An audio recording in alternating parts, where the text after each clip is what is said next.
Hey everyone, it's T8 here. Not long ago, the famous streamer Speed visited Chongqing, China plus travelers affectionately call the Cyber City. Now here, you'll see futuristic skyscrapers piercing the sky, while centuries-old architecture whispers stories of the past. It's also nicknamed the multi-dimensional magic city, because, honestly, living here means you'll never quite know which floor you are. Even lifelong locals get lost. That's Chongqing for you, the only city where GPS just gives up. Today, I'm taking you deep into this mind-bending mountain city. You'll explore everything, from its jaw-dropping geography and wild history, to iconic landmarks and street food that will blow your mind. Okay, let's uncover its secrets together.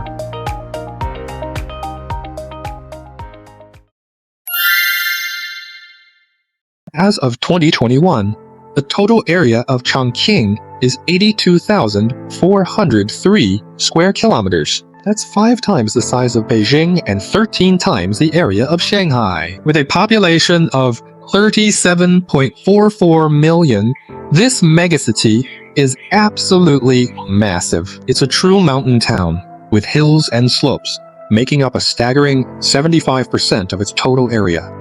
So why did Chongqing end up being built on the mountains?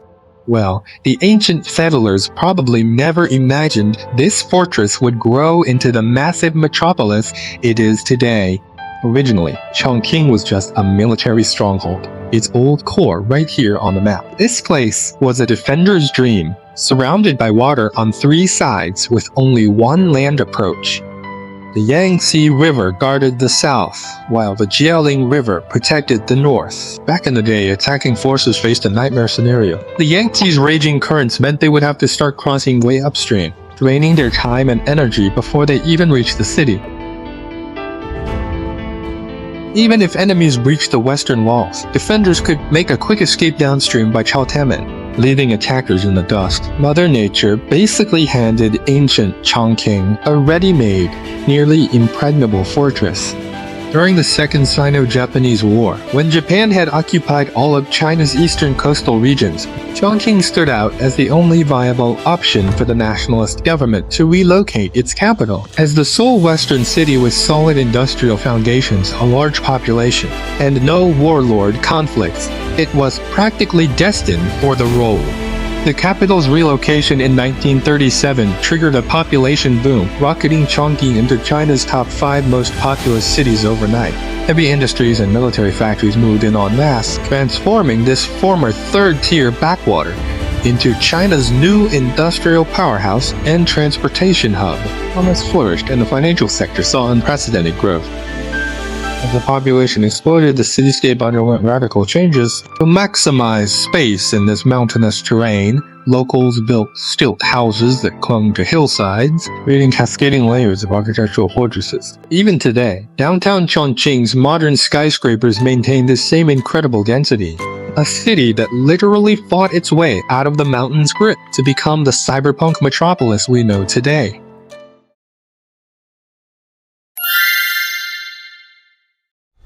Let's fast forward to the present. With modern advancements, Chongqing has conquered the challenges of building roads in its mountainous terrain. The rolling landscape paints a one-of-a-kind, multi-dimensional masterpiece, creating a breathtaking, almost surreal kind of beauty. In the heart of the city stands the Hongyadong interchange, a world-class engineering marvel towering at 37 meters.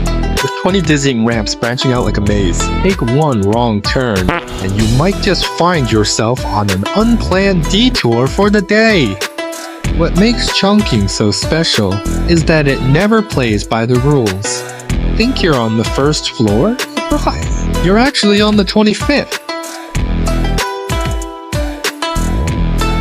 If you visit, you have to ride the local monorail. First moment, you're underground, the next, you're halfway up a mountain. Before you can even process that, boom, it plunges straight into a residential building. It is Liziba Station, where the train platform is literally built inside a residential building. Keep going. and you'll hit Lianglukou Station, home to Asia's tallest escalator feat, Crown Escalator, stretching 112 meters. This thing is so long you can't even see the end. Might want to bring a folding chair for this ride. There is more! Check out Exit 4 at Hongyadong Station. This metro stop sits 116 meters underground.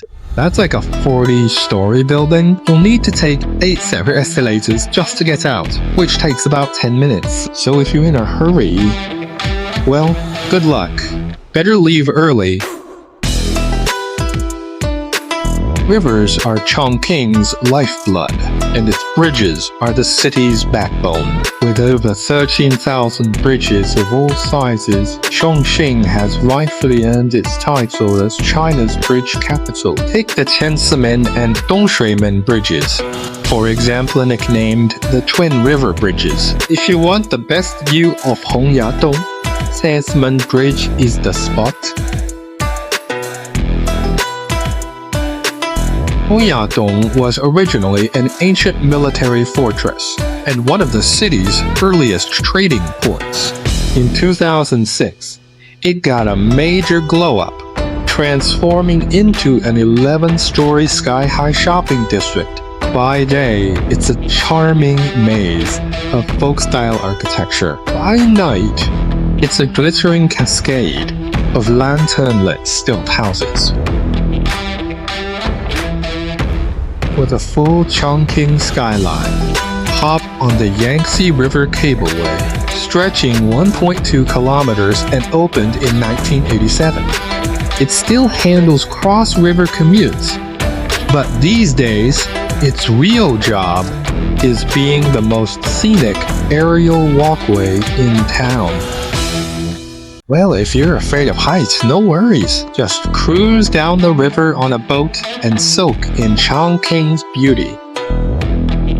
Chongqing's architecture is one of a kind, but if we had to pick just one iconic landmark, it would be this historic monument, the Liberation Monument. Right in the heart of Chongqing's bustling Yuzhong district stands this solemn, steadfast tower. Its story is etched into the city's soul, starting in 1941 as a spiritual fortress to rally the people, then transforming in 1945 into a monument of victory celebrating the triumph in the War of Resistance. By 1950, it became the People's Liberation Monument, marking a new chapter in Chongqing's history.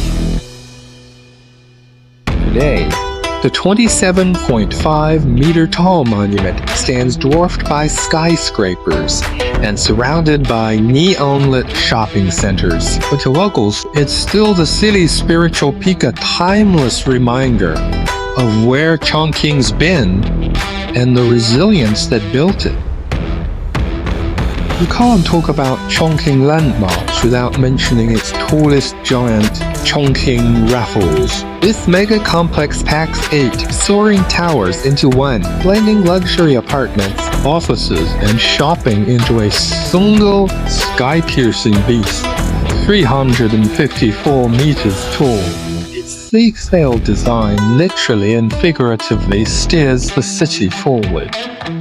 What's wild is how this futuristic colossus stands shoulder-to-shoulder with ancient alleyways all stacked across Chongqing's mountain terrain. That crazy contrast cutting-edge tech looming over time-worn streets is exactly what gives the city its signature cyberpunk vibe.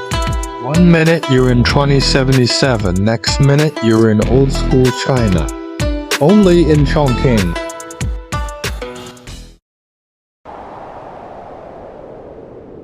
Chongqing isn't just about mind-blowing cityscapes, it's also packed with breathtaking natural wonders. Let's head to the Yoyang Peach Blossom Valley, and you'll feel like you've stepped into a real heaven.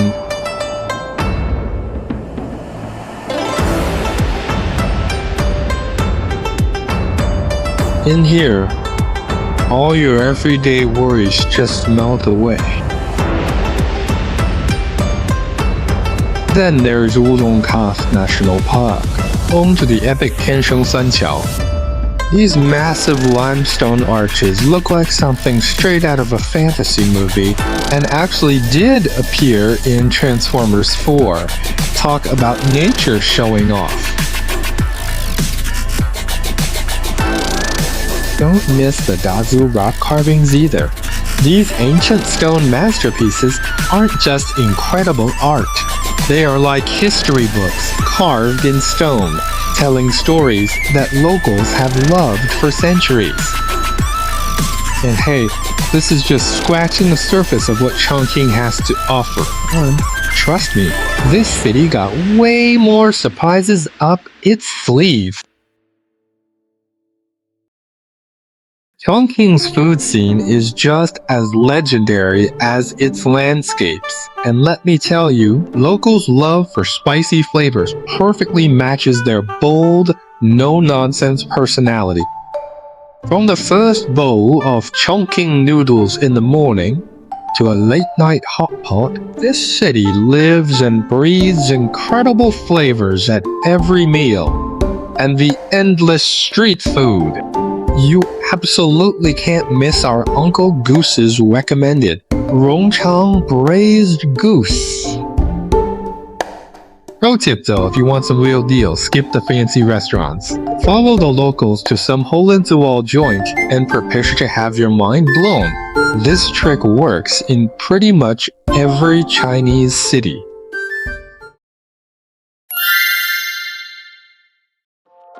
So how should you explore Chongqing? If you're short on time, here's my recommend. I suggest staying near the Linjiamen station on line 2. It's close to the Liberation Monument pedestrian street and convenient for getting everywhere. First morning, take line 2 to Liziba station to experience the train passing through the residential building. You can get off here to take photos, then transfer to line 10 to Qixingdang station, exit from exit 1, and walk 8 minutes to our second stop, Shancheng Trail. As one of Chongqing's iconic attractions, the Shantung Trail winds along mountains and rivers, perfectly blending old neighborhood charm, stunning river views, and unique mountainous landscapes. It's not only just rich in history and culture, but also the perfect spot for leisure and sightseeing. Walking here lets you experience both Chongqing's unique terrain and old local life. The location I show you is at the trail's highest point. Walking downhill will be much easier. After another 8-minute walk, reach Shibati Traditional Style District, a historic area famous for its steep staircases, retro architecture, and local atmosphere, showcasing old Chongqing's charm blended with modern tourism. From the top of Shibati, walk 8 minutes to see the People's Liberation Monument, the spiritual symbol of Chongqing people. You can choose to eat lunch at Bei Food Street to sample local food. Afternoon, return to the Liberation Monument and find this apple sign. Walk straight past several landmarks. About 5 minutes total to reach Guixing Lou and experience the magical illusion. Left hand is first floor, right hand is 22nd floor. Then takes 14 minutes walk to Yangtze River Cable North Station to enjoy aerial views of Chongqing. If you have WeChat or Alipay, search for the Cableway's official account to buy tickets online. Make sure to buy a one-way ticket from the North Station. Of course, if it's during Chinese holidays, I'd recommend skipping this spot. Too crowded. Instead, walk 13 minutes to Xiaoshizi Station. Take line 6 to 2 Longmen Hall, Old Street. After visiting, return line 6 to Xiaoshizi Station. Then walk 9 minutes to Hongyadong. Wait for nightfall to enjoy Chongqing's most beautiful night views.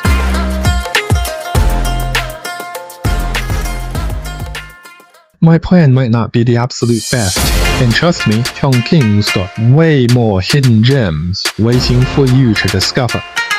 This city doesn't play by the rules, and neither should you.